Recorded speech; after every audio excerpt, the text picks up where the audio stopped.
Today's topic is investing in sports cards.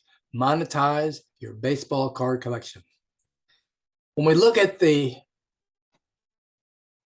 art of collecting and the art of selling and the art of investing in baseball cards, it all begins with the actual producers of those cards, the manufacturers of those cards, and the four major U.S. sports leagues exclusively deal with two card manufacturers.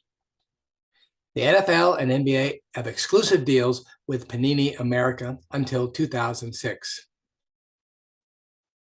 The NHL has a deal with Upper Deck and extended that partnership into the non-fungible token NFT market in 2021.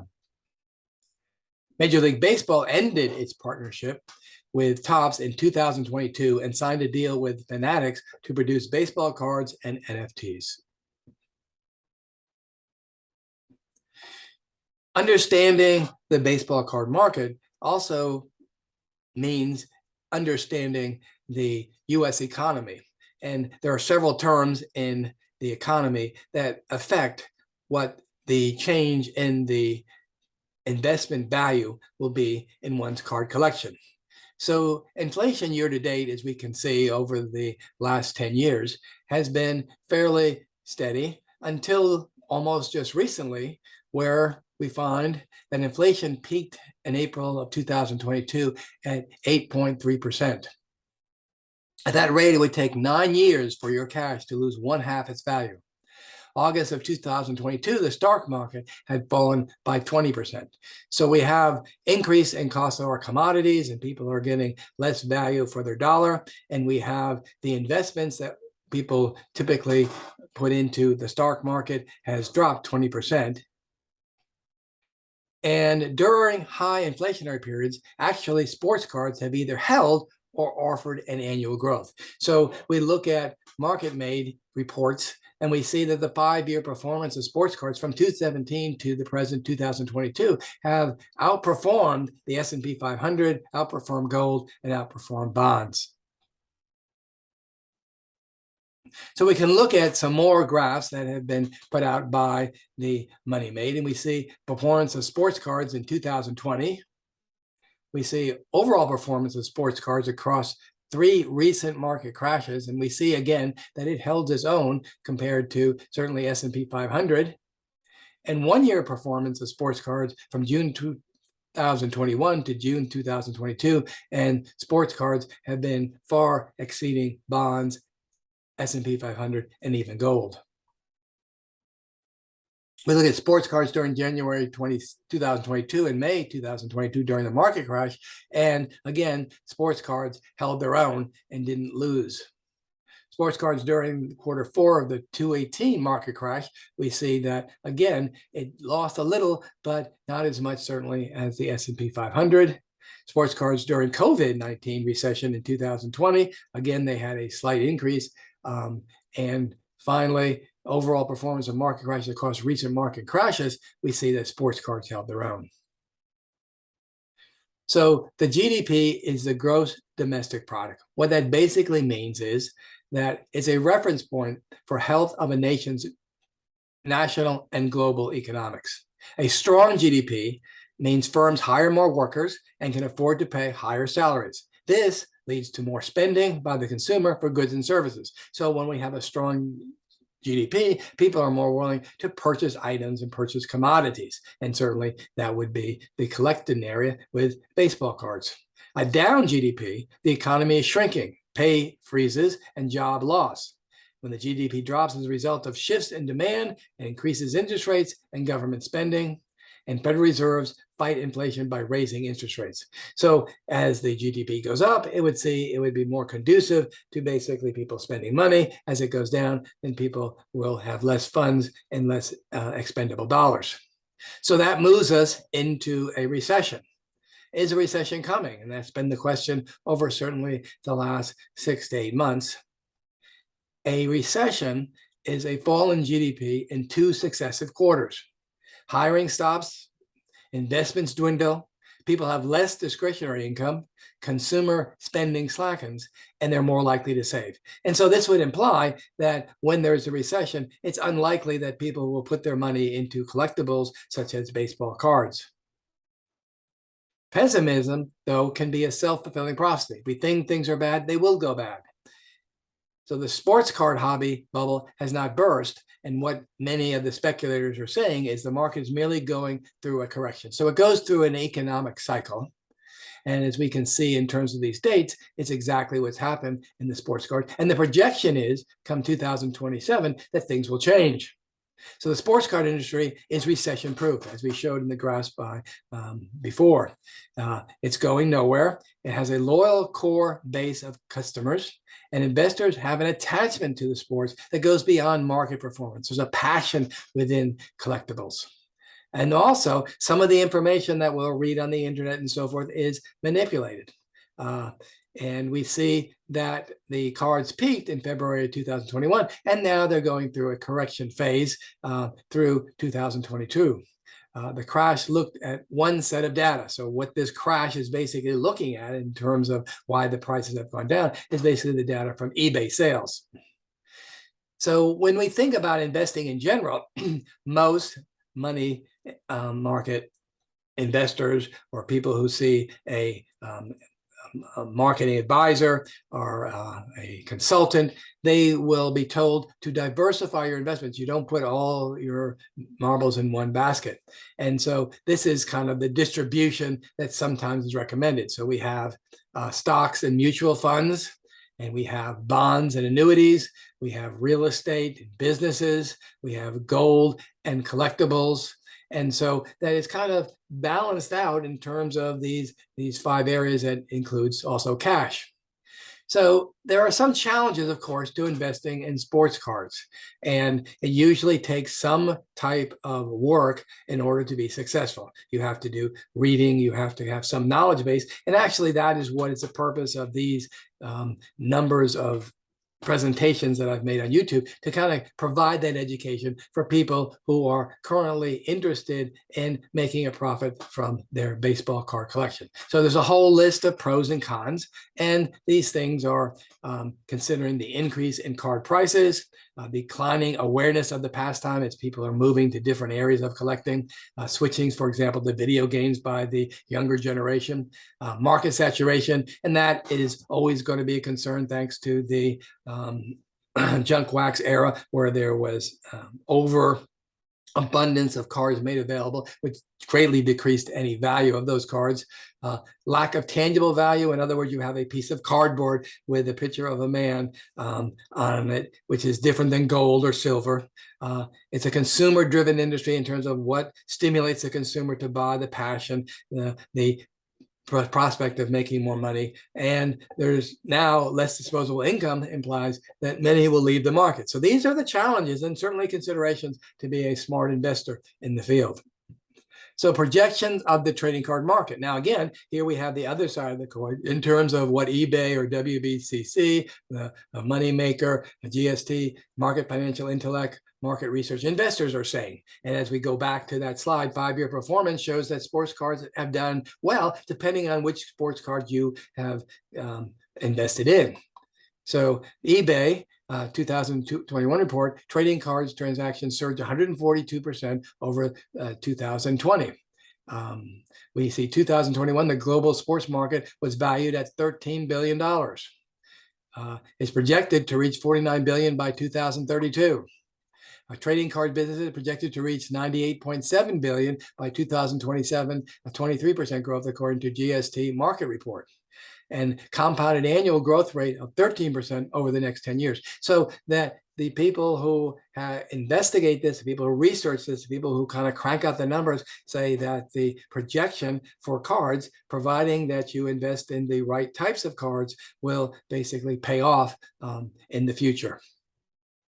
So Dacia sports card could be an excellent inflation hedge. And this is PwCC and Money Made in 2022 reported this. They provide a stable store of value in the middle of a market crash.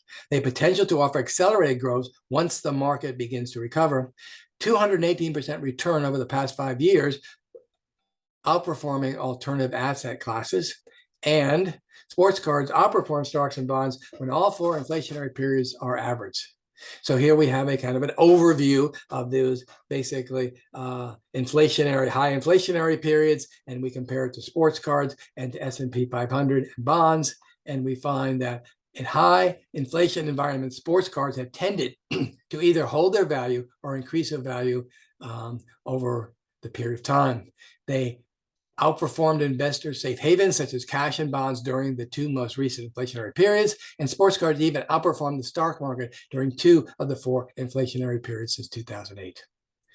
So strategic insights into making money from your baseball cards, selling bulk, profiting from many small sales. So if you have lots of cards from the 80s and 90s, that the value has gone down, by basically finding and picking out those valuable cards and selling them in bulk, that a profit can be made in that sense.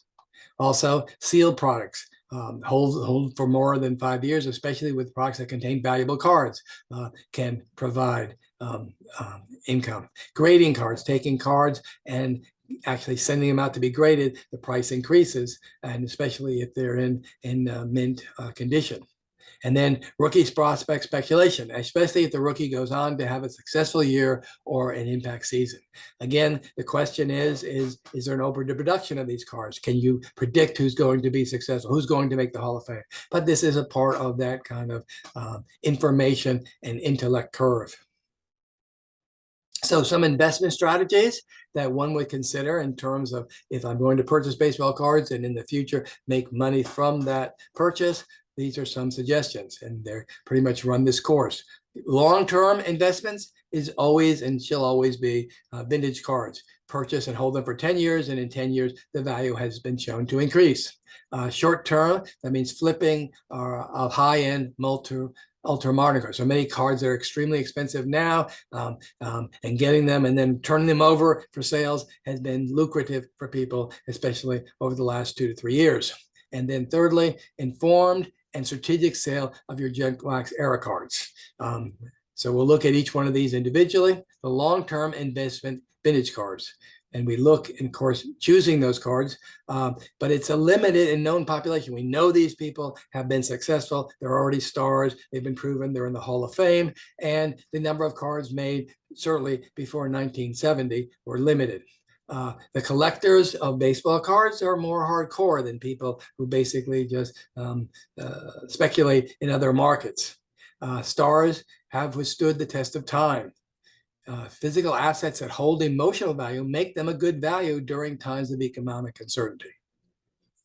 Junk wax era cards, cut your losses and recoup as much return as you can. So in other words, you're not going to make a lot of money and maybe no money on selling those cards. But if you choose from your collection wisely and wisely go to different sellers, as we've reported in other YouTubes, then this is certainly a feasible way to recoup your losses. There will always be committed collectors. Selling rookies, Hall of Famers, inserts, subsets, and specialty cards, era, autographs, relic, and refractor cards. What price do you put on enjoying the hobby? So in other words, even if you just recoup what you lost, or maybe even a little bit less, you've had enjoyment from collecting those cards, and what value do you put on that? And always collect players and teams you like, because you never know in terms of what card eventually is going to be of higher value.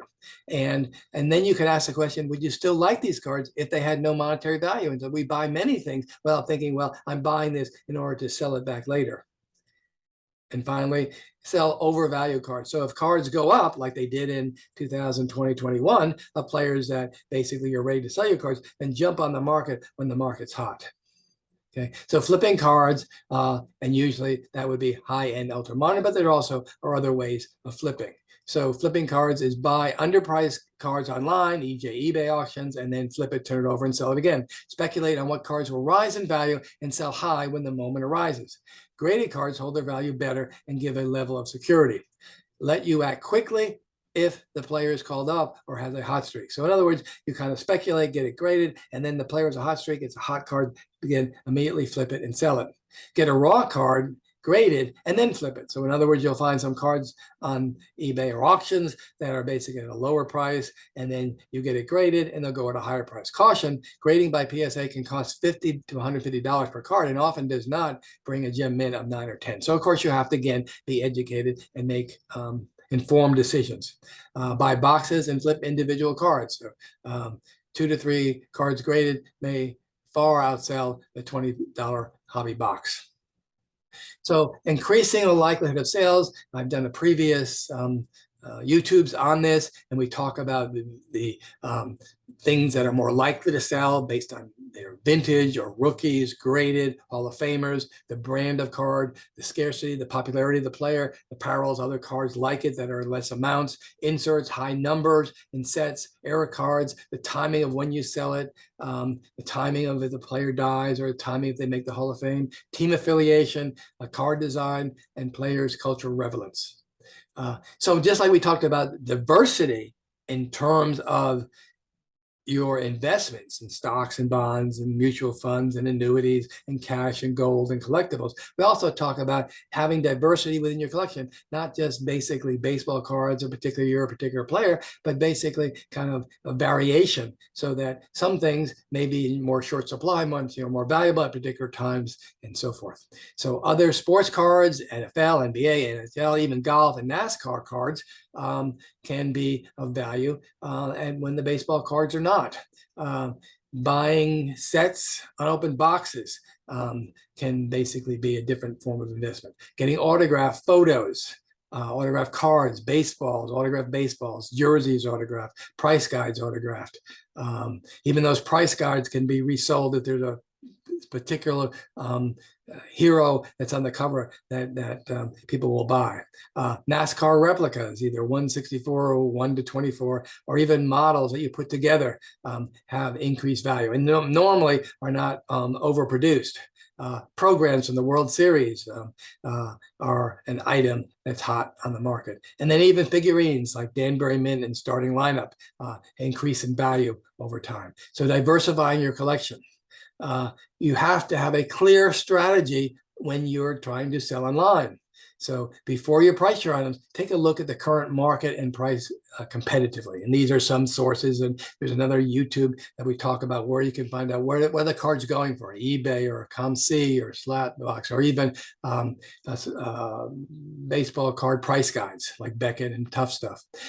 Include great images. If you're going to basically sell them online, make sure the images are clear to see and you look professional with those images. List keywords and details in your description. Certainly you want to talk about they're a Hall of Famer or a rookie, basically the year, the number of the card, and so forth. And even if you're putting them online, have promotions, lower prices, and then periodically relist the product at different times if it doesn't sell during another time. You're twice as likely to sell if you have free shipping, and you can make up the difference in the price you charge for the card. So there's some cautionary tales. Those cautionary tales are set an investment budget so you are not tempted to overspend. In other words, this is a hobby. This is an enjoyment. This is not food on the table or a roof over your head. So be very careful not to overexpend your budget.